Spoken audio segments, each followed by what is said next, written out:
Irmãos, Gênesis capítulo 3, nós estamos estudando sobre a queda do homem, né? O primeiro pecado.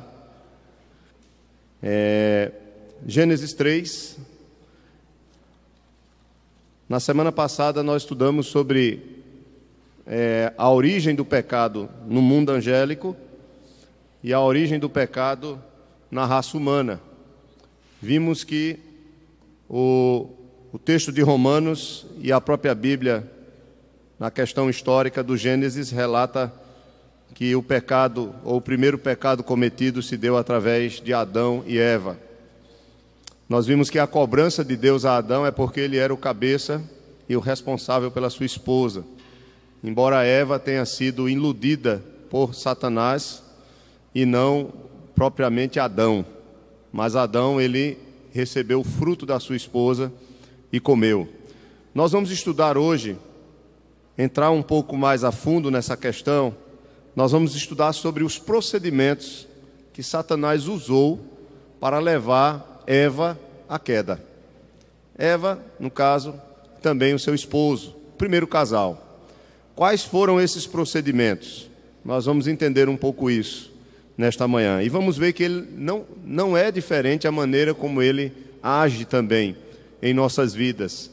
E também agiu contra o próprio Cristo. Então abra sua Bíblia em Gênesis 3, vamos fazer a leitura da queda do homem. Você precisa entender que o texto bíblico mostra que esse relato, ele é histórico, ele não é um mito. Alguns dizem que isso aqui não existiu, isso não aconteceu, mas quando nós vamos para a própria palavra de Deus, o próprio Jesus, Paulo, eles relatam esse fato como algo realmente histórico, como uma narrativa.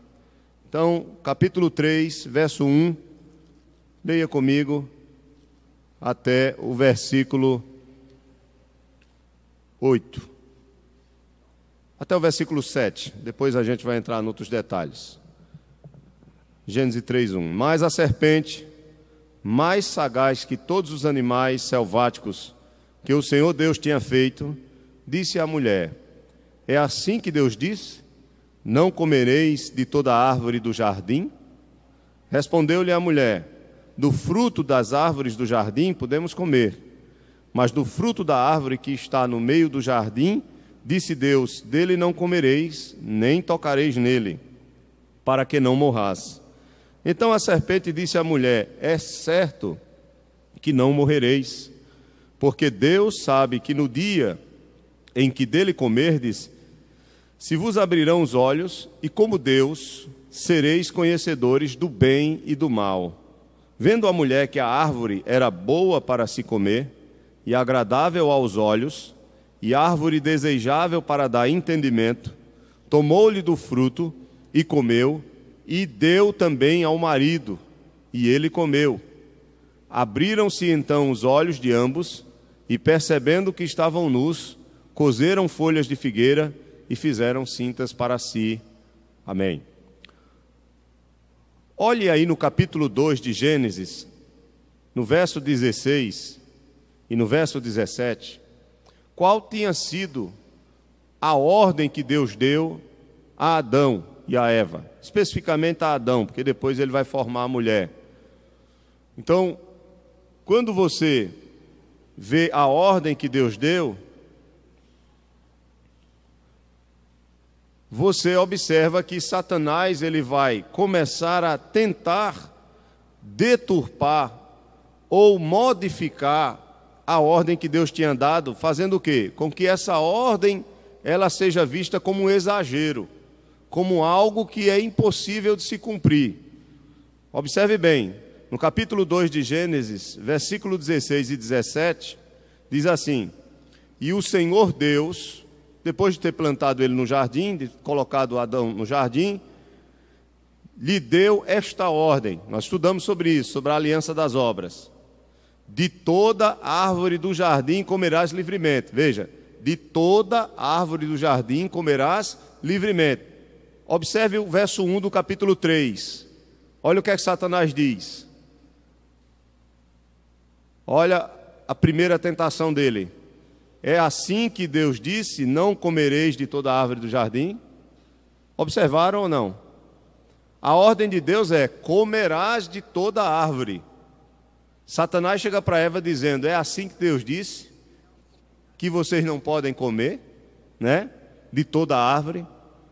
Deus não disse que eles não podiam comer de toda a árvore. Pelo contrário, disse que eles podiam comer de toda a árvore. Somente uma que eles não podiam comer. Aí Satanás pergunta, é assim que Deus disse, não podereis comer de todas as árvores? Então ele começa a maximizar a ordem de Deus e mostrar que a ordem de Deus, ela não é justa. Dizendo, olha, é assim que Deus disse, ele já começa a colocar dúvida nas intenções de Deus em relação ao casal. Versículo 17 do capítulo 2. Mas da árvore do conhecimento do bem e do mal não comerás, porque no dia em que dela comeres, certamente morrerás. Nós temos aqui, irmãos, a ordem de Deus em que se baseia a aliança dele com o homem. Vocês lembram que a aliança que Deus faz com os homens, ela se baseia numa relação que vem de cima para baixo. É Deus quem determina os termos. Não é o homem que escolhe fazer aliança com Deus. Porque o homem é criação, Deus é o Criador. Então ele é soberano para exigir do homem o que ele quer.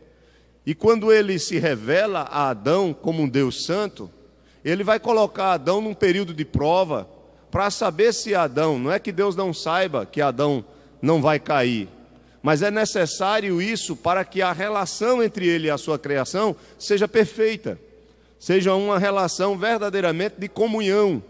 E esse homem precisa ser provado na sua obediência, nós já estudamos sobre isso aqui. E a prova seria o seguinte, olha, você está nesse jardim, o jardim representava a comunhão que ele tinha com Deus. O texto vai dizer aqui no capítulo 3, veja aí no versículo 8, que o Senhor, ele costumeiramente andava no jardim pela viração do dia. Verso 8 diz, quando ouviram a voz do Senhor Deus, que andava no jardim pela viração do dia, esconderam-se da presença do Senhor Deus, o homem e a sua mulher, por entre as árvores do jardim.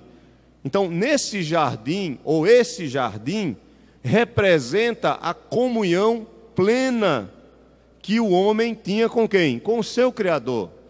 Não havia pecado. Nós vimos que o homem foi criado à imagem e semelhança de Deus e que essa imagem e semelhança representa a santidade, a pureza, a justiça no homem.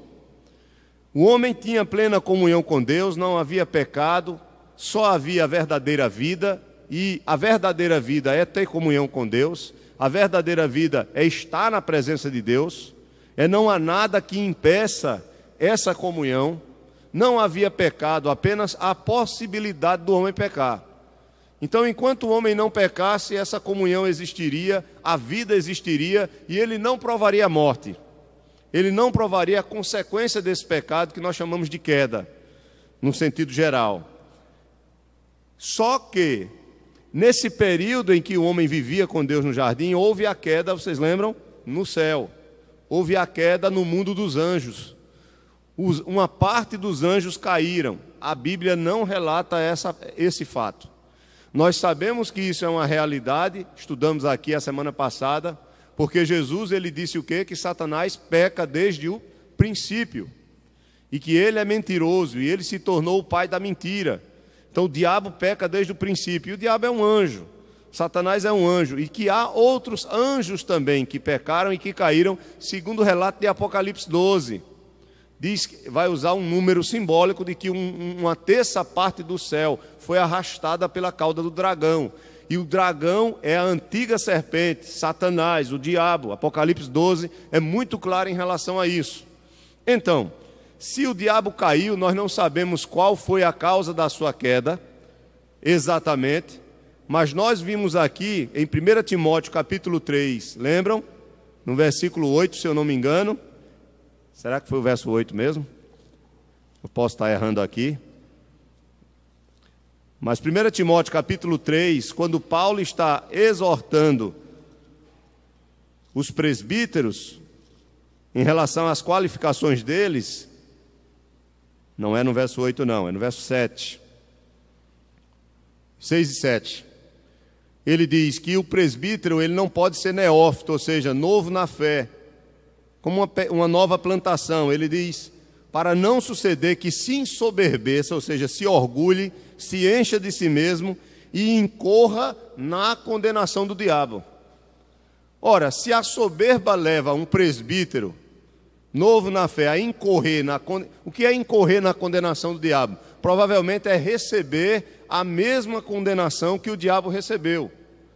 Então acredita-se alguns estudiosos que o pecado de Satanás, ou um dos seus pecados iniciais, foi a sua própria soberba, foi o seu próprio orgulho. E aí ele vai tentar, ou o fato dele querer viver por si só, sem depender do próprio Deus. E é isso que ele vai levar Adão e Eva a cair. Então nós estudamos isso aqui a semana passada, eu só estou dando uma introdução para vocês ficarem a par. Volto para Gênesis, capítulo 3. A gente também vai questionar aqui se essa serpente era uma serpente de verdade, né? Se esse animal era um animal de verdade. Muita gente tem dúvida disso. Era uma serpente mesmo, mas o problema foi a serpente. Aí vocês vão ver que não. Ele sabe onde é a sala, irmã Maria? Irmã Edna? Irmã Edna, ele sabe onde é a sala? Ele sabe? Ah, tá ótimo, obrigado. Então veja aí, capítulo 3, vamos observar pelo menos 3 passos usados, ou 3 maneiras, 3 artimanhas que o diabo ele usa aqui para enganar Eva. A primeira é a maximização da ordem de Deus. Ele tenta mostrar que há um exagero, que Deus não é justo. É quando no verso 1 ele diz, é assim que Deus disse, não comereis de toda a árvore do jardim. Veja o primeiro ponto aí da sua lição, os procedimentos do tentador.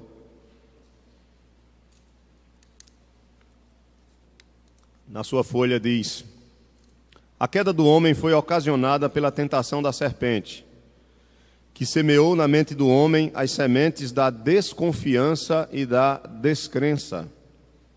Embora indubitavelmente a intenção do tentador fosse levar Adão, o chefe da aliança, a cair, não obstante, dirigiu-se a Eva. Provavelmente porque, ponto A, Eva não exercia a chefia da aliança e, portanto, não teria o mesmo senso de responsabilidade. B, Eva não recebeu a ordem diretamente de Deus, mas apenas indiretamente, por conseguinte, seria mais suscetível de ceder à argumentação e duvidar. Até aí está claro para vocês? A ordem, qual foi a ordem? De todas as árvores você pode comer, mas não. Essa ordem foi dada a quem? A Adão. Eva não estava presente. O texto bíblico diz que Eva é formada depois. A ordem foi dada a ele era o cabeça da raça. Ele deveria proteger a sua esposa. Isso é uma lição para nós que somos homens, né? Muitas vezes nós que somos homens queremos fugir da nossa responsabilidade familiar. E o homem, quando foge da sua função e responsabilidade de cabeça do lar, a família ela fica um pouco desajustada em relação à esposa, que vai assumir o que ele não assumiu, e em relação aos filhos, que não vão ter uma clara identidade do papel de seus pais na casa, na direção da família, na direção do lar. Quando uma família ela é bem estruturada, e tem o cabeça e tem a mulher como auxiliadora, e os dois funcionam muito bem, aqueles filhos eles vão se sentir muito mais seguros, e eles vão ter uma compreensão muito melhor de como se funciona uma família. E outra, a família ela vai se desenvolver em todos os aspectos, até na questão material, essa família ela é abençoada, se o marido assumir a sua função de cabeça e a esposa estiver ali do seu lado para lhe auxiliar. Infelizmente, irmãos, nós temos perdido isso porque o fato da mulher ser auxiliadora do homem ou ser submissa a ele não quer dizer que ela é uma escrava, até porque ele deve amá-la como Cristo amou a igreja. mas o fato dela ser submissa é no papel familiar, de conduzir a família para que na família não haja um caos. Não é porque ela é inferior a ele a alguma coisa, em hipótese alguma. A Bíblia diz que mulher e homem, todos têm o mesmo, todos são salvos pela graça de Deus mediante a fé. Todos precisam de Cristo, e é por meio de Cristo que são salvos. Todos têm o mesmo valor diante de Deus, o homem e a mulher, macho e fêmea. Mas em relação à família, há uma diferença. Em relação à constituição do lar, há uma diferença que foi estabelecida pelo Senhor.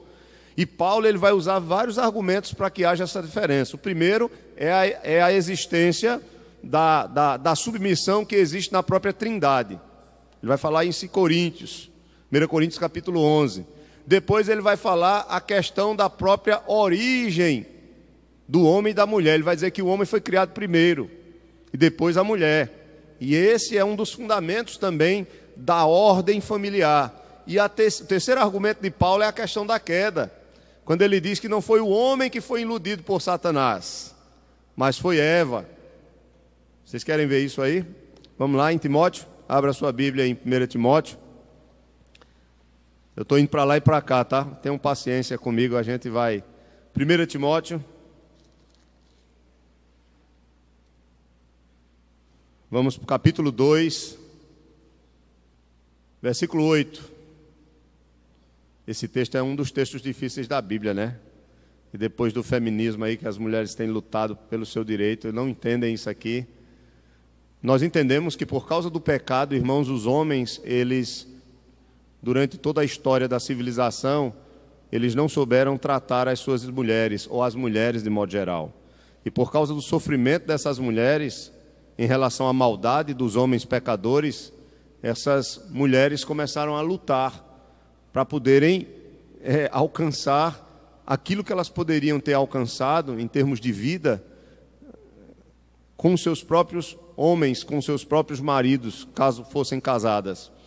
Mas observe aí no capítulo 2, versículo 8, diz: quero, portanto, 1 Timóteo, quero, portanto, que os varões orem em todo lugar, levantando mãos santas sem ira e sem animosidade.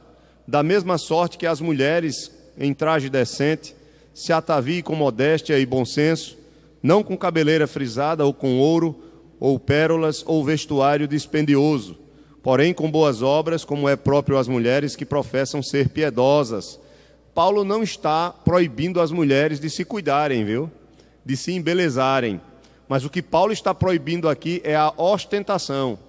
Naquela época, irmãos, olha, as mulheres gregas, as mulheres romanas, as mulheres ricas da época, elas colocavam ouro em pó nos seus cabelos. Você imagine, não é? Uma mulher com ouro em pó no seu cabelo, o brilho, como ela iria chamar a atenção. Era uma ostentação que ela podia fazer, isso era muito comum entre as mulheres ricas.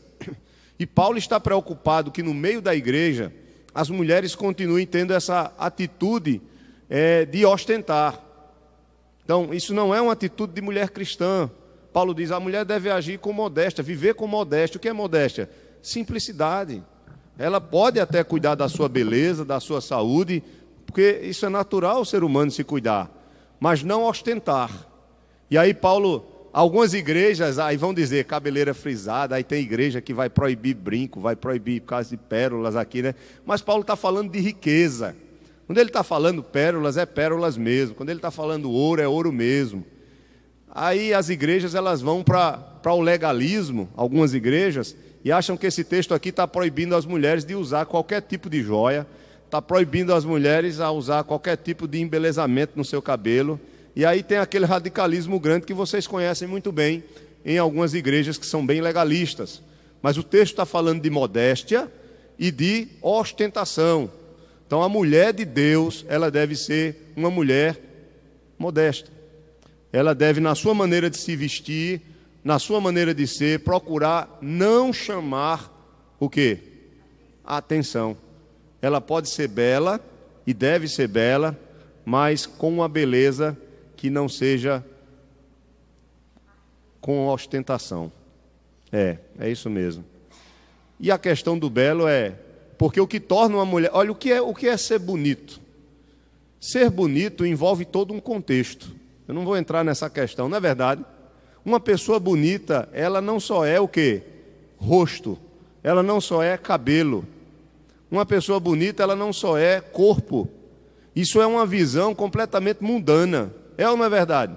Os homens do mundo e as mulheres do mundo, ou o conceito de beleza do mundo, é diferente do conceito bíblico. E querendo ou não, nós absorvemos isso muito facilmente.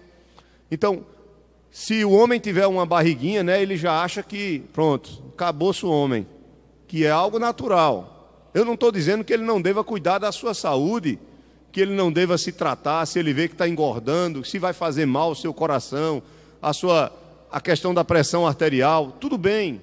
Mas ele não pode, ou a mulher, porque ela está engordando um pouco, ela colocar na cabeça: ah não, eu tenho que ser fitness, eu tenho que entrar numa academia, eu tenho que usar determinadas roupas. Veja, a nossa mente ela vai sendo moldada segundo o mundo. Paulo diz que nós não devemos ser moldados segundo este mundo. Paulo diz aqui que as mulheres elas precisam aprender a viverem de modo modesto, a terem cuidado com essa questão da beleza, que é uma ilusão. Aí você vê as mulheres do mundo, até que ponto elas chegam. Veja, se beleza é uma questão corporal, é uma questão física, então elas vão fazer de tudo para o seu físico ficar cada vez de acordo com o padrão de beleza que o mundo oferece, não é verdade? E elas vão procurar também, bem, por que eu vou ter um físico bonito e não vou o quê? Mostrar. E aí você vai vendo que as roupas que as mulheres usam hoje em dia, ou as roupas de academia, nada contra, mas elas vão se tornando cada vez o quê? Mais sensuais. Cada vez mais a mulher ela está mostrando, eu estou falando da mulher, mas o homem também, porque o texto, cada vez mais a coisa está se tornando mais comum. E às vezes as mulheres cristãs vão entrando nessa onda também. E aí começam a escandalizar e a cair fora daquilo que as Escrituras falam. Então, irmãos, observe o verso 11 do capítulo 2 de 1 Timóteo. A mulher aprenda em silêncio com toda a submissão.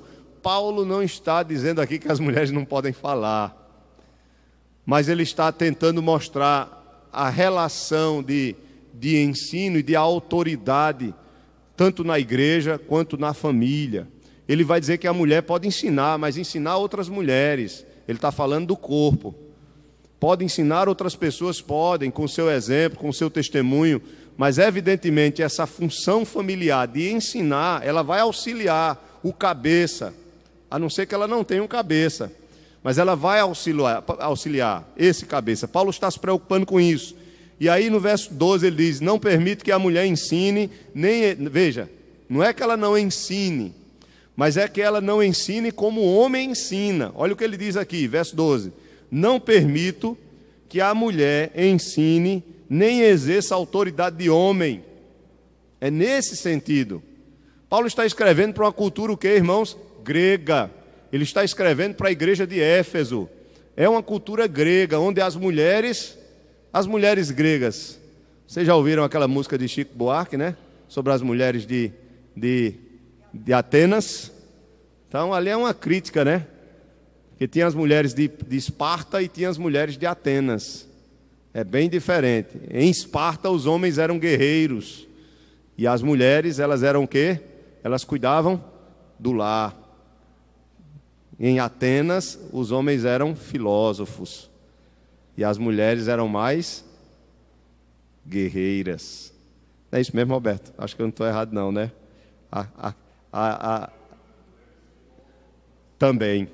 Também. Mas elas eram totalmente diferentes, né? Então, Paulo ele está dizendo aqui, olha aqui, eu não permito que a mulher exerça a autoridade de homem. Aí no verso 13 ele vai argumentar, porque primeiro foi formado quem? Adão, depois Eva, e Adão, verso 14, não foi o quê? Iludido, mas a mulher sendo enganada caiu em transgressão. Fato histórico. Vamos lá, Gênesis 3. Vamos ver aí volto para a nossa folha. Então, por que Satanás foi até Eva e não foi até Adão? Capítulo 3 de Gênesis. Por que Satanás foi até Eva, tentar Eva, e não foi diretamente a Adão? Porque Eva não era cabeça, não era chefe da aliança. Então ela não tinha a responsabilidade que Adão tinha. Segundo, porque ela não recebeu diretamente a ordem de Deus. Terceiro, porque ela seria um instrumento muito mais fácil para alcançar quem? O próprio Adão, o coração de Adão. Veja que Satanás, ele armou toda uma estratégia para derrubar o casal. E nessa estratégia ele foi até Eva, porque ele sabia que a ordem de Deus não tinha sido dada a ela, sobre a questão de não comer da árvore do conhecimento do bem e do mal. Foi até Eva porque sabia que ela não era cabeça nem chefe da aliança que tinha sido feito entre Deus e o homem, e que o termo tinha sido estabelecido, né, de não comer. A questão não é o fruto da árvore, mas sim a desobediência a Deus, nós vimos isso. E terceiro, porque Eva seria um instrumento que ele iria usar, e isso seria mais fácil para alcançar o coração de Adão. E o curso seguido foi muito simples. Primeiro, Satanás, ele semeou a dúvida na mente de Eva, questionando as boas intenções de Deus e tentando mostrar que, na verdade, Deus estava violando a liberdade dos direitos do próprio homem. E não é isso que muita gente pensa? Que servir a Deus é ser escravo dele, no sentido mais grosseiro da palavra, que é perder a sua liberdade. Eu quero viver a minha vida como eu quero. Não é isso que o homem ímpio ele tem no seu coração e na sua mente? E não foi isso que Satanás tentou colocar no coração de Adão, no coração de Eva, no caso, na tentação? De que estar debaixo de uma ordem é não ter liberdade para viver como você quer. Estar debaixo de uma ordem de Deus e cumprir essa ordem é não viver aquilo que você pode viver. Ser feliz, olha só, isso é uma ilusão. Tem muita gente que pensa assim, né? Que está, não, obedecer a palavra de Deus é não ser feliz. Feliz é quem é do mundo, que vive como quer, que faz o que quer, que não tem responsabilidade nenhuma com Deus, não tem temor a Deus. Feliz é o solteiro, né? Que não tem uma esposa para prestar conta, ou a solteira que não tem um esposo, que não tem filhos para cuidar. Tem muita gente que cai nessa ilusão, que acha que ser feliz é viver livre de qualquer obrigação e de qualquer responsabilidade. E nós sabemos que isso é um engano, porque a vida vai cobrar de cada um de nós. A vida vai cobrar. Eu digo a vida, mas no final de tudo é Deus, né? A Bíblia diz que de Deus não se zomba. Isso que o homem semear, ele vai o quê? Ele vai colher. O que semear no espírito, colherá vida. O que semear na carne, colherá o quê? Juízo, destruição, morte. Nós sabemos disso. Então, observe aí, em primeiro lugar, foi a semente da dúvida, a maximização da ordem de Deus. Versículo 1. Agora veja, a mulher titubeou ou não titubeou? Quando Satanás disse aí no capítulo 3, verso 1, é assim que Deus disse: não comereis de toda a árvore do jardim? Deus disse: comerás de toda a árvore, menos do conhecimento do bem e do mal. Mas Satanás chegou para Eva e disse: é assim que Deus disse, não comerás de toda a árvore do jardim? Já semeou a dúvida, a desconfiança. E aí ela respondeu, olha a insegurança de Eva. Respondeu-lhe a mulher: do fruto das árvores do jardim podemos comer, mas do fruto da árvore que está no meio, ela respondeu até certo, não foi? Do fruto da árvore do jardim, das árvores do jardim podemos comer. Então ela respondeu certo. Não, peraí. De todas as árvores nós podemos comer. Versículo 3. Agora observa a insegurança dela. Mas do fruto da árvore que está no meio do jardim, disse Deus: dele não comereis, nem o quê? Tocareis. A ordem de Deus não diz para não tocar. Diz para não comer. Em nenhum lugar você vai encontrar aqui a ordem de Deus dizendo para não tocar. Então alguns acham, eu não sei se é isso mesmo, que o fato de Eva dizer nem tocareis nele já demonstrou a insegurança dela, daquilo que Deus queria em relação à sua responsabilidade. Pois não, Roberto? O pecado se deu a partir do momento que ela tomou o fruto e comeu. Pode ser também. Pode ser. Só que não tem isso na ordem. Aí, como a gente não sabe, aí há uma série de... É verdade, é verdade. Pode ser uma série de... Não, ela ainda não tinha caído. Enquanto o diálogo estava acontecendo, enquanto a tentação estava ocorrendo, não houve queda.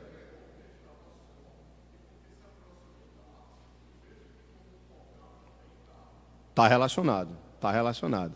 E é interessante que a tentação, enquanto há a tentação, vocês têm que entender que a tentação no nosso contexto hoje é diferente, porque nós já somos inclinados ao mal. Então nós temos uma natureza pecaminosa. Então o diabo, quando nos tenta, ele já tem aí uma vantagem muito grande, não é verdade? Por quê? Porque nós já somos pecadores. Então ele já tem uma grande vantagem. Então tentar Adriano é uma coisa, é muito mais fácil do que tentar Eva, do que tentar Adão, que estavam no estado de inocência, de santidade. Eles não tinham pecado, eles não conheciam o pecado. Então, isso foi muito forte, como foi muito forte tentar Cristo. Cristo também, ele estava na mesma condição de Adão, santo, puro, justo, reto. E aí com Cristo não deu certo não, né? Com Cristo, e como foi que Cristo se defendeu da tentação? Sempre se voltando para aquilo que Adão e Eva, ou no caso Eva, né? Porque o diálogo aqui é com Eva, a tentação foi Eva quem foi iludida primeiramente. Então, em nenhum momento Eva recorreu à confiança ou a descansar naquilo que Deus tinha prometido, no que estava implícito na própria aliança. O que era que estava implícito na aliança? Você come de todas as árvores do jardim, mas da árvore do conhecimento do bem e do mal, não. No dia em que dela comerdes, certamente morrerás. No dia. Então, se o homem permanecesse sem comer desta árvore, ele iria permanecer o quê? Vivo, gozando da vida, isso estava implícito, e alcançaria a vida eterna, porque essa prova ela iria passar. Não teria sentido essa prova durar para sempre. Havia provavelmente um tempo que nós não sabemos em que essa prova ela chegaria ao fim, o homem seria aprovado na sua obediência. Só que ele não foi, né? Ele caiu. Mas enquanto Cristo, quando Satanás tenta Cristo, Cristo se lança para Deus, e isso é uma grande lição para nós. Se tu és o Filho de Deus, transforma essa pedra em pão. Cristo estava como? Com fome. Ele estava em jejum. Transforma essa pedra em pão. Então Satanás, olha, a mesma coisa. Se tu és o Filho de Deus, usa da tua liberdade, usa do teu poder. Não tem por que estares passando por isso, dependendo dele. Faça você mesmo. Para que depender dele? Não é assim que ele coloca em nossas vidas? Foi assim que ele disse para Eva, é o quê? Quando ele vai dizer, olha, vai lá, ele não quer que você seja como ele, conhecedor do bem e do mal. Para que está obedecendo a Deus? Qual foi a resposta de Cristo? Nem só de pão viverá o homem, mas de toda a palavra dele. Ou seja, o homem vive da palavra dele. A vida do homem depende dele. Se alimenta dele. Veja que Cristo ele lançou a sua confiança em Deus e continuou ali com fome. Podia transformar a pedra em pão, mas ele sabia que a sua tentação iria passar, que a sua provação iria passar e que no fim Deus iria lhe dar a vitória, como lhe deu. Ali ele estava como homem. A vitória por causa da obediência. No final diz que ele é servido por quem? Pelos anjos. Que maravilha! Outra coisa, levou ele para o pináculo, usou a própria Bíblia, está escrito, Satanás usou o Salmo 91, está escrito, aos seus anjos dará ordens a teu respeito, para que eles te protejam e não haja nada que te fira, nem os teus próprios pés, usando aqui as minhas palavras. Ele diz, mas também está escrito, não tentarás ao Senhor teu Deus. Mais uma vez ele se lança na dependência de Deus e não faz nada que venha atingir a autoridade de Deus em relação à sua vida. Então, continue comigo aí no versículo 4. Olha o outro passo do diabo, capítulo 3 de Gênesis, verso 4. quando ele diz: então a serpente disse à mulher: é certo que não morrereis. Veja aí verso 17 do capítulo 2. Alguém pode ler? Verso 17 do capítulo 2 de Gênesis. Estou em Gênesis. Então, enquanto Deus diz, observe que ele está deturpando o que Deus falou. Primeiro, olha, é verdade que vocês não podem comer de toda árvore? Deus tinha dito: de toda árvore você pode comer. Aí depois ele diz, quando Eva responde: não, a gente pode comer de toda árvore, mas da árvore do conhecimento do bem e do mal não. Porque no dia em que dela comermos e tocarmos dela, nós vamos morrer. Aí Satanás diz: é certo que vocês não vão o quê? Morrer. Enquanto Deus disse: certamente morrerás, Satanás diz: é certo. Então, ele maximiza a ordem de Deus e minimiza a consequência da desobediência. Estão entendendo? Sempre Satanás vai tentar colocar na nossa mente que essa questão de que o pecado traz a morte, de que o pecado traz a dor, de que o pecado traz o sofrimento, isso não é verdade. Satanás sempre na sua tentação, ele vai tentar plantar isso na nossa mente. Olha, isso não é nada demais, rapaz. Você está perdendo uma oportunidade na sua vida. Você está perdendo a oportunidade de ser feliz. Isso não é pecado não, rapaz. Todo mundo faz isso, não custa nada. E aí você vai entrando nessa, e aí Tiago vai dizer que o pecado ele começa com a cobiça. E a cobiça te leva ao quê? A ação. E a ação, depois quando você peca, você gera o quê? A morte. Então não existe, irmãos, o pecado sempre trará como consequência a amargura, o sofrimento e a dor. Não caia nessa ilusão. Jamais o pecado vai trazer o que é bom para as nossas vidas. Nós temos que ter essa consciência. A palavra de Deus nos ensina a odiar o pecado. A palavra de Deus nos ensina a lutar contra o pecado. Nós somos pecadores, mas não somos escravos do pecado. Nós sabemos o que o pecado fez. Nós sabemos o que o pecado tem feito. Nós vemos aí a maldade do... Irmãos, basta a gente ligar o jornal. Você vê a maldade. Eu estava vendo uma reportagem em Papua Nova Guiné. De cada 3 mulheres, 2 são estupradas. Em Papua Nova Guiné, de cada 3 mulheres, 2 são estupradas. Isso quer dizer o quê? Que 70%, praticamente, né? 70%, ou para ser mais exato, né? 66, e aí vai, né? Por cento das mulheres em Papua Nova Guiné são estupradas. Tem muitos missionários pregando o evangelho lá. Então, aí você vê a maldade do homem. Na Índia a mesma coisa. Eu estou falando de apenas uma maldade que o homem faz. Mas e os assassinatos? A violência. O que se faz contra a criança. Então, olha, irmãos... É isso mesmo. Então, é a idolatria, uma série de coisas que o homem faz. Satanás, ele sempre vai dizer ao homem que ele, quando ele age contra Deus, contra a vontade de Deus, isso não terá uma consequência ruim, isso não trará a morte. Mas a Bíblia é clara, o salário do pecado é a morte, sempre será a morte. O salário do pecado sempre será terrível. Nós precisamos ter essa consciência. Quando Satanás nota que Eva realmente... tinha sido já perturbada, né, ou levada pela primeira palavra dele, a tentação, ele vai acrescentar as sementes da descrença e do orgulho, negando que a transgressão resultaria na morte e dando a entender claramente que a ordem divina foi motivada pelo objetivo egoísta de manter o homem em sujeição. Ele afirma que ao comer da árvore o homem passaria a ser como Deus. Veja aí no versículo 5. Quando ele diz, é certo que não morrereis, ele diz, porque Deus sabe que no dia em que dele comerdes, se vos abrirão os olhos, e como Deus sereis conhecedores do bem e do mal. Quem diz que Deus conhece o mal na prática?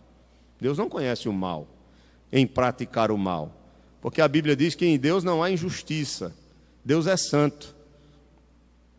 Ele conhece o mal num sentido apenas teórico, e não no sentido de praticá-lo. Deus é plenamente santo, só faz o bem. Todo dom perfeito vem, todo bem vem do alto, do Pai das luzes, em que não há sombra, nem alguma variação. Então ele é plenamente santo. Deus não é homem para que minta, né? Nem filho do homem para que se arrependa. Nele não há falta nenhuma, ele é plenamente santo. Nós já estudamos os atributos de Deus. Então Satanás, ele começa a dizer, olha, Deus está sendo egoísta e não quer que vocês sejam como ele. Quando ele diz que vocês vão morrer, isso é mentira dele. Então, na verdade, Satanás está dizendo, Deus é mentiroso e eu sou verdadeiro. Não é à toa que Jesus vai dizer, ele peca desde o princípio. Ele é mentiroso, ele é o pai da mentira. Porque na sua tentação para com Eva, ele vai dizer, olha, tudo é conversa fiada de Deus. E é a mesma coisa que ele tem dito para os ímpios, que ele tem tentado dizer a nós, que não vale a pena ser obediente a Deus, que não vale a pena ser temente a Deus, que não vale a pena você ser fiel à sua esposa, a esposa ser fiel ao marido, que não vale a pena você ser obediente, ou estar numa igreja, ou estar aprendendo a palavra, que não vale a pena você estar em comunhão com os irmãos. Sempre ele vai colocar essas coisas. Ele vai querer que você fique sozinho ou sozinha, que viva conforme a sua própria vontade, que não respeite ninguém, a autoridade de ninguém, nem dos seus pais, nem da sua liderança espiritual, nem daquelas pessoas que Deus tem colocado na sua vida para serem bênçãos para você. Ele vai fazer de tudo para tirar toda a proteção ao seu redor, para que você fique sozinho e ele, olha, e ele não tem pena não. Ele não tem pena não, ele vai massacrar você. Pedro diz isso, ele está ao nosso derredor como um leão, procurando a quem possa tragar. E se ele tiver oportunidade, ele vai tragar mesmo. Não é para a gente andar com medo dele não, porque maior é o que está em nós. Agora, se você não tem Cristo, ou se você está brincando, ou não está buscando o Senhor para se proteger, está firmado contra as astutas ciladas do diabo, como diz Paulo, escrevendo aos Efésios, se você não está vestindo a armadura de Deus, aí é para temer mesmo, porque realmente ele não brinca. Se há um soldado na batalha que não brinca, em relação a usar as suas armas para matar, é o diabo. Você teria coragem de ir para uma guerra sem nenhuma arma? Não vai fazer como aquele filme, né? Do rapaz adventista lá dos Estados Unidos. Ali foi um milagre de Deus, ali foi uma exceção, né? Ali foi um plano que Deus tinha na vida daquele homem, mas mesmo assim, você não vai para uma batalha sem arma nenhuma. Você não vai para uma batalha. Nós estamos numa batalha, irmãos. Nós não estamos num parque de diversão, não. A vida não é um parque de diversão. A vida é uma batalha, é uma luta. A gente está lutando pelos nossos filhos, para a educação deles, para proteger nossos filhos dessa influência maligna que há no mundo. A gente luta no nosso casamento, para que o nosso casamento seja uma bênção. A gente luta para estar firmado na igreja, com os irmãos em comunhão, para não estar escandalizando, para não pecar, a gente luta contra tudo, contra as tentações que o mundo nos oferece. Somos tentados pelo dinheiro, somos tentados pelo poder, somos tentados pela questão sexual, somos tentados em várias áreas. Então nós estamos sendo bombardeados. E não ache que Satanás está deixando você de lado não, porque não está não, viu? Não está não. Ele tendo a oportunidade, ele vai pegar. E ele, como leão, quando você observa o ataque, a figura do leão, o leão nunca ataca o mais forte, né? No bando. E o leão nunca ataca quando o bando está o quê? Todo junto. Sempre ele procura pegar aquele que é mais frágil, aquele que fica para trás, aquele que está menos protegido. Ele vai e ele fica na espreita para poder atacar. Aqueles que estão junto ali, aquela comunidade forte, que está sempre unida, ele não entra ali no meio, só num desespero muito grande. E quando ele entra, se arrebenta todinho, né? Vocês já viram, por exemplo, na caminhada dos gnus, né? Aquele tipo de animal que tem lá na África, que parece um boi enorme, né? Ele é enorme. Então, na caminhada que ele vai atravessando os lugares em busca de água, em busca de comida, na savana africana, quando os leões vão atacar, ele pega os gnus menores. Pega os gnus que ficam para trás, ou que vacilam, que vão beber água assim, ficam mais distantes do bando. E quando vem os outros para proteger, ele foge. Porque o bando vem para proteger os seus. Veja, como é bom você estar em comunhão com a igreja, com os irmãos, que nos protegem com as orações, com uma palavra de orientação, né? Como isso é fundamental para a nossa segurança. Agora fique sozinho, deixe de estar na comunhão, deixe de estar ouvindo a palavra, de estar em comunhão com os irmãos, de estar sendo exortado. Fique sozinho para ver o que vai acontecer com você. E hoje o que é que Satanás tem colocado na mente? Não vale a pena ir para a igreja, seja um desigrejado, viva como você quiser, você não precisa estar em igreja não, você pode ficar na sua casa, ouvindo o sermão, né? Você escolhe lá no YouTube, eu quero ouvir Paul Washer hoje, né? Eu quero ouvir Augustus Nicodemos, isso é ótimo, tá? Contanto que você venha para a igreja. Venha ouvir também o pastor Adriano, né? Venha ouvir o comedor de farinha, né? Não vai ouvir só coisa assim, tem que ouvir também o mais fraco, né? Então importante é que seja a palavra, né? Eu estou, é claro, aqui brincando com vocês. Escutem esses homens, sim, Paul Washer, John Piper, escute, né, homens de Deus, o Augusto Nicodemos, escute o Franklin Ferreira, isso. Escutem esses homens, mas não deixe de estar em comunhão, porque a sua comunhão com a igreja, a sua comunhão com o corpo de Cristo, o fato de estar junto em oração, isso é extremamente fundamental para a sua vida cristã. Então aí, olha só, depois dessa última palavra do diabo, que ele disse, olha, Deus sabe que vocês vão ser conhecedores do bem e do mal, e ele está sendo egoísta, de não querer manter vocês em sujeição, de não permitir que vocês tenham a liberdade que vocês poderiam ter. Aí, as expectativas que foram lançadas no coração de Eva, induziram Eva a observar melhor aquela árvore, e parece-me, como diz o autor aqui, que quanto mais ela olhava, melhor lhe parecia o fruto. Finalmente o desejo que foi colocado, a tentação que veio sobre Eva, gerou um desejo muito grande no seu coração, e esse desejo fez com que movesse a sua mão, ela tomou do fruto, comeu, deu ao seu marido e ele também comeu. Foi aí que houve a desobediência plena à ordem de Deus. E aí vai vir as consequências do pecado. Vamos interpretar a tentação. Segundo ponto da nossa lição. Veja aí. É importante afirmar que a passagem bíblica de Gênesis 3, do 1 ao 7, é uma narrativa histórica, pois os próprios escritores bíblicos entenderam esse texto bíblico dessa forma. Nós já vimos isso como Romanos 5, verso 12. Ele diz que por causa da desobediência de um só, todos pecaram e a morte veio sobre todos. Paulo está falando sobre isso. E todos os outros textos, como nós lemos agora também, 1 Timóteo capítulo 2, verso 14. A serpente, o que era a serpente? A serpente é literalmente um animal aqui em Gênesis 3:1. E foi apenas um instrumento de Satanás. Abra a sua Bíblia em 2 Coríntios capítulo 11, verso 3. Então tem muita gente que não entende, né? Pensa que tem essas dúvidas. Era uma cobra mesmo? Era. Mas o problema não foi a cobra.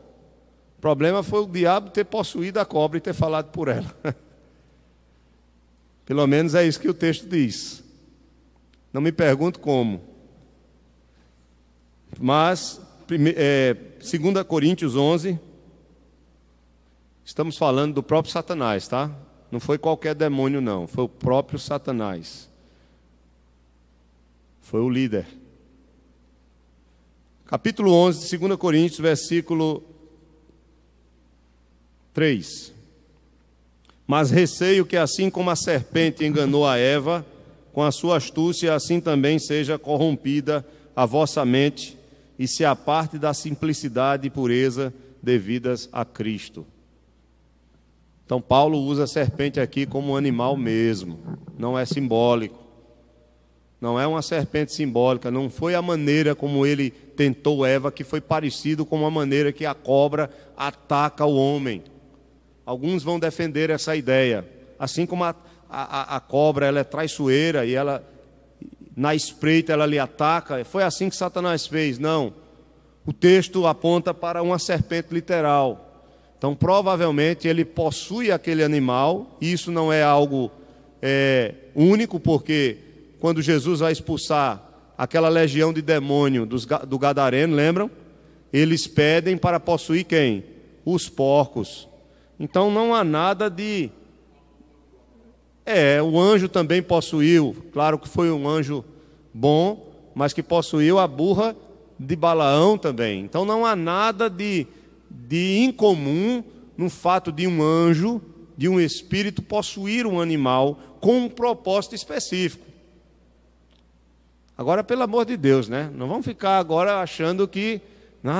será que foi o diabo que falou, como eu estava ouvindo uma história o cachorro falou comigo. Aí, pelo amor de Deus, né? Aí pode ser caso de um tratamento psiquiátrico, né? Como eu sempre conto a história para vocês de uma senhora que dizia que conversava com as plantas. E eu brinquei com ela. Ela dizia, tem problema, pastor? Eu digo, nenhum. Pode conversar com as plantas, com as flores, com as papoulas, né, com os cactos, com a planta que a senhora quiser. Agora, quando a planta responder e falar com a senhora, aí sim, aí procura um médico que a senhora precisa de ajuda. Né? Então, a gente não fala com os animais, não é verdade? Não fala com papagaio, não fala com passarinho, com cachorro, com gato. Os irmãos não fazem isso? Eu não faço? Eu faço com os cachorros lá em Campina Grande. Agora, quando começarem a responder a vocês, aí sim, aí você tem que se preocupar, não é verdade? Quando você for brincar com seu cachorrinho e diz, tudo bem, meu filhinho e tal, e ele responder, está tudo bem, papai ou mamãe, aí sim, aí é um problema, né? Aí vocês precisam de ajuda, o caso está sério, né? Então, aí todos vão dizer que foi o diabo, né, que falou pelo cachorro. Irmãos, olha, isso foi alguns eventos únicos. Isso não é algo que acontece ou fica acontecendo, não. Isso aconteceu, foi narrado, foi relatado e pronto. Não tem que acontecer de novo. Se pode acontecer de novo, isso não cabe a nós. Isso foi um evento único aqui na questão da tentação. Pois não, meu irmão? O irmão Roberto está dizendo que essa questão da serpente, da queda, do pecado, ela existe em muitas culturas. Mesmo que não tenham, né, o contato com as Escrituras, mas existe essa tradição oral que é passada adiante nessas culturas. Então a serpente ela foi um instrumento de Satanás e ela simboliza o quê? A serpente simboliza, em sua natureza astuta e enganosa, ela simboliza o pecado. Na sua natureza astuta e enganosa. Eu estou no ponto 2 aí, no finalzinho, na última linha, penúltima linha. E B, em sua picada venenosa, com a qual mata o homem. O pecado, ele gera o quê? A morte. Satanás, na sua tentação, tentou levar o homem ao pecado e conduziu Eva ao pecado e trouxe como consequência o quê? A morte, como uma picada de uma serpente. Terceiro, a queda pela tentação e a salvabilidade do homem. O que é que isso quer dizer? Leia comigo aí, acompanhe. Ponto 3. Diz aí, tem-se sugerido que o fato de que a queda do homem foi ocasionada pela tentação proveniente de fora, pode ser uma das razões pelas quais o homem é salvável, diversamente dos anjos que não estiveram sujeitos a uma tentação externa, mas caíram pelas incitações da sua própria natureza interior. Nada de certo se pode dizer sobre este ponto, porém, mas seja qual for o significado da tentação a este respeito, certamente não será suficiente para explicar como um ser santo como Adão pôde cair em pecado. É-nos impossível dizer como a tentação pôde encontrar um ponto de contato numa pessoa santa. E mais difícil de explicar ainda é a origem do pecado no mundo angélico. Então, não tem como a gente realmente... É muito complicado isso. Como é que foi que o próprio Satanás, sendo feito santo, criado santo, juntamente com todos os anjos, na presença de Deus, pôde chegar ao ponto de se orgulhar e de cair, de pecar contra o Senhor? Como é que pode os outros anjos também terem caído nessa? Porque quanto ao homem nós estamos vendo, Eva sendo iludida por Satanás que já tinha caído. Então, se é difícil a gente entender o pecado entrando no coração de um homem santo, vindo de fora, muito mais difícil é você entender como se deu o pecado nos anjos. no coração, vamos dizer assim, dos anjos, no interior dos anjos. É ou não é? Complicado. Então isso não cabe a nós, nós apenas podemos apontar para o que a Bíblia fala. Vamos para os resultados do primeiro pecado, para a gente encerrar.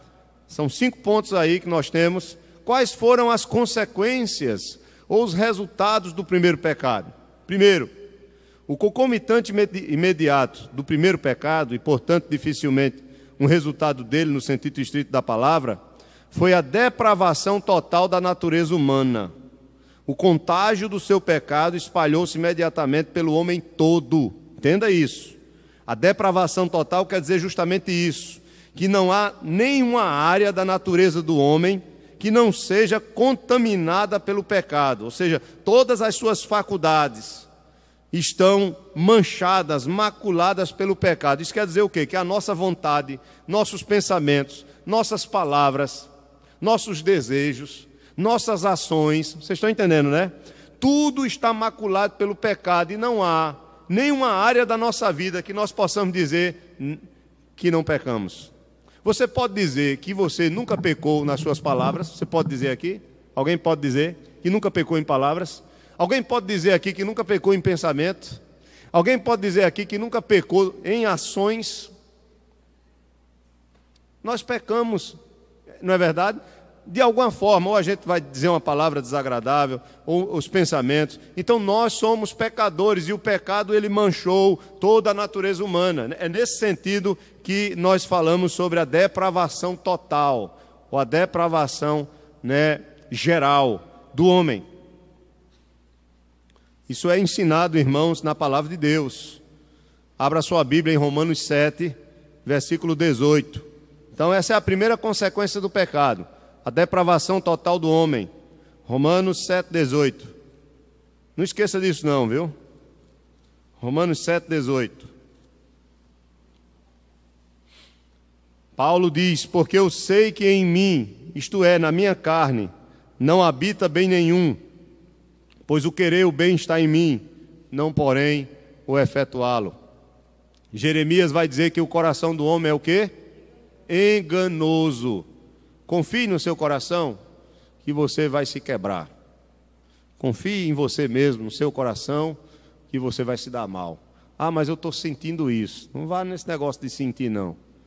Sabe, aquela moça que se apaixona por um rapaz, que o cara é todo errado, ou o rapaz que se apaixona pela moça e a moça é toda errada, aí ele fica cego. E não importa o que você diga, que ele não enxerga. Ele quer porque quer e quer realizar a sua vontade, porque ele quer realizar o desejo do seu coração. E por mais que você mostre que esse caminho não é um caminho bom, se ele depender dele mesmo, confiar nele mesmo, ele vai entrar nesse caminho, andar nesse caminho e vai se dar mal. É assim com a natureza humana. Então nós temos que o quê? Seguir o caminho de quem? Do Senhor, de Deus. Não é o nosso caminho. Não é o caminho do nosso coração. Quando alguém peca contra nós, qual é a nossa vontade? Não é a vingança? Mas qual é o ensinamento do Senhor? O perdão. Porque o nosso caminho e o nosso coração, ele é enganoso. Ele nos coloca em situações terríveis e difíceis da nossa vida.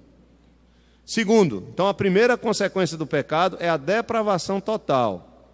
E a depravação total, preste bem atenção, não significa que a natureza humana, ou o homem, ficou logo tão completamente depravado como teria a possibilidade de vir a ser.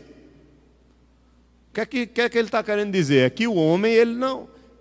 Todas as áreas do seu ser está maculada pelo pecado, mas isso não quer dizer que ele chegou no ponto máximo da maldade ou do pecado que ele é capaz de realizar, não.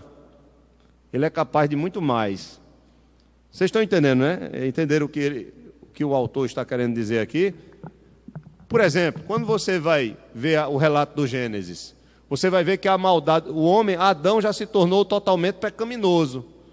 Mas a partir do momento que as gerações vão vindo, a maldade na prática, ela vai se tornando o quê? Maior. Ao ponto de Deus chegar e derramar o quê? O dilúvio.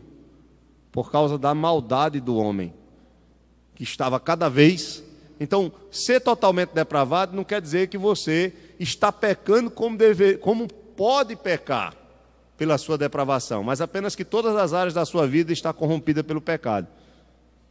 Por isso que há diferenças de níveis de pecados e de ações. Há homens que são muito malignos, há outros que, mesmo não sendo convertidos e salvos, não são tão malignos como aquele. Mas todos estão completamente depravados pelo pecado, mas não estão no mesmo nível de prática do pecado, porque esse nível pode aumentar na vida de cada um de acordo com o contexto, enfim, com uma série de fatores em que ele está inserido. Segundo, ele diz aí que na vontade essa depravação manifestou-se como incapacidade espiritual, né? Então, na vontade do homem, o homem é incapaz de querer Deus, de buscar a Deus por si só, a não ser que a graça de Deus nos alcance. Então, não acho que o ímpio lá, não, ele pode querer buscar a Deus. Nenhum homem, depois do pecado, ele quer buscar a Deus ou ele quer saber de Deus, não. A Bíblia é muito clara. Paulo diz que nós estávamos mortos em nossos delitos e pecados. E se você está morto, não tem. Então, quando você vê, às vezes, uma pessoa, ela vem para a igreja, mas ela não quer saber de Deus, ela não quer saber de Bíblia, ela não quer saber do culto, ela está ali, mas não está. Então, você vai fazer o quê? Essa pessoa está morta. Ela não tem desejo das coisas de Deus, porque o Senhor ainda não entrou na sua vida. Somente quando o Senhor entrar, a mesma coisa com os nossos filhos. Enquanto a gente pode trazer nossos filhos para a igreja, a gente vai trazendo. Mas se eles não tiverem um novo nascimento, eles vão vir à força para a igreja. Porque eles não estão desejando buscar a Deus, aprender de Deus, amar a Deus. Eles não querem saber da palavra, eles não querem saber de orar. Porque nossos filhos, nós não vamos converter o coração deles. Nós temos a função de ensinar, e é responsabilidade nossa. Mas, enquanto o Senhor não mover o coração, eles vão estar mortos nos delitos e pecados também. Isso é que é difícil da gente, né? Para a gente que é pastor, também é muito difícil. Nós temos que orar, fazer nossa parte e dizer: Senhor, entra no coração dos nossos filhos. Eu creio na tua promessa, que o Senhor vai salvar os nossos filhos. Mas nós sabemos, quando chega nesse período de adolescência e de juventude, meu Deus do céu, a maioria deles não quer saber, não, do evangelho, não quer saber da palavra, não. Enquanto Deus não. Por quê? Porque o coração dos nossos filhos, enquanto não forem alcançados pela graça de Deus, enquanto o Espírito Santo não entrar ali, a vontade está corrompida pelo pecado, e essa vontade corrompida pelo pecado, ela se manifesta como uma incapacidade espiritual. Então, às vezes, você é convertido, aí você tem vontade de ler a Bíblia, de orar, de vir à igreja, de louvar a Deus. Aí você fica com raiva quando a pessoa não quer isso. E é da sua casa, é da sua família. Por quê? Mas porque ainda não foi alcançada pela graça de Deus. Quando for, pode ter certeza que o coração vai mudar. É ou não é verdade? Aí o coração muda, aí vai vir, aí o desejo vem, aí você vai vir na sua frente, vai vir mais do que você, vai buscar mais do que você, talvez. Enfim, aí é um propósito de Deus. Segunda consequência do pecado, imediatamente relacionada com a matéria do item anterior, que é a corrupção geral, deu-se a perda da comunhão com Deus mediante o Espírito Santo. Esta é simplesmente o reverso da completa corrupção mencionada no parágrafo anterior. Ambos podem ser combinados numa única declaração de que o homem perdeu a imagem de Deus no sentido de retidão original, viu? Não é que ele perdeu a imagem de Deus de modo geral, não, mas no sentido da que ele tinha de santidade, de pureza, de justiça, de retidão original, ele perdeu. Ele rompeu com a verdadeira fonte de vida e bem-aventurança, e o resultado foi uma condição de morte espiritual. Paulo diz: nós estávamos mortos em nossos delitos e pecados, mas ele vos deu vida, falando aos Efésios no capítulo 2, verso 1. Então, a consequência da corrupção do pecado foi também a morte espiritual, a separação de Deus. Adão percebeu que tinha pecado, percebeu que estava nu. Quando o Senhor apareceu, ele fugiu, ele se escondeu da presença de Deus. Então não havia mais possibilidade nenhuma de comunhão, porque o homem agora estava caído, era pecador. Ponto 3. Esta mudança da condição real do homem refletiu-se também em sua consciência.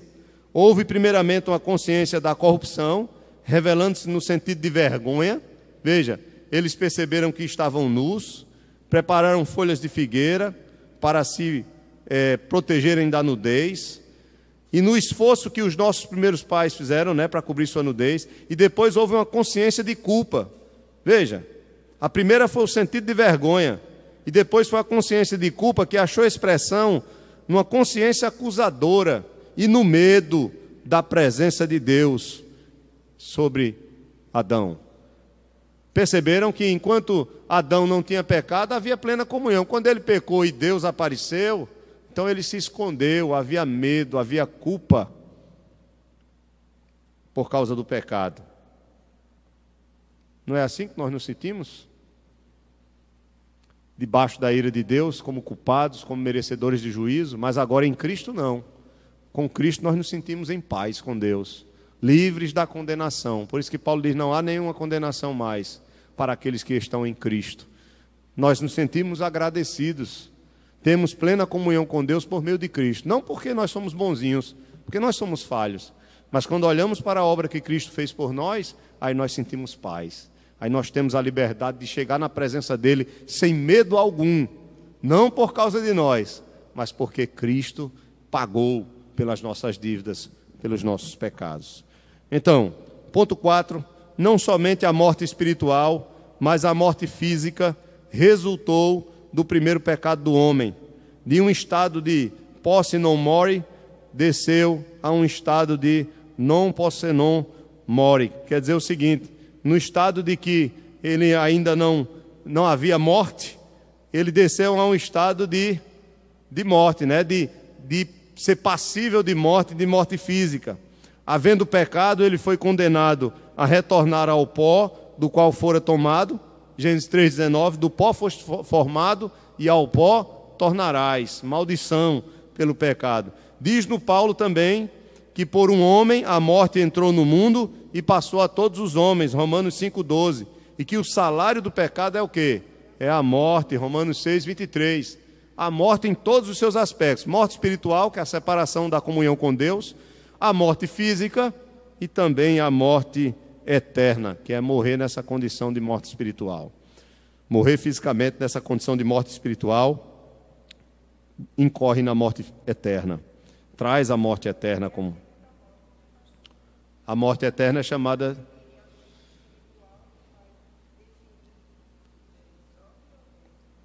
Correto. Se nós chegarmos à morte física, mortos espiritualmente, nós teremos o que como consequência? A morte eterna, um inferno. Então, se eu chego à minha morte física, se eu volto ao pó, na condição de morto espiritualmente, separado de Deus, como consequência é o juízo, é a morte eterna.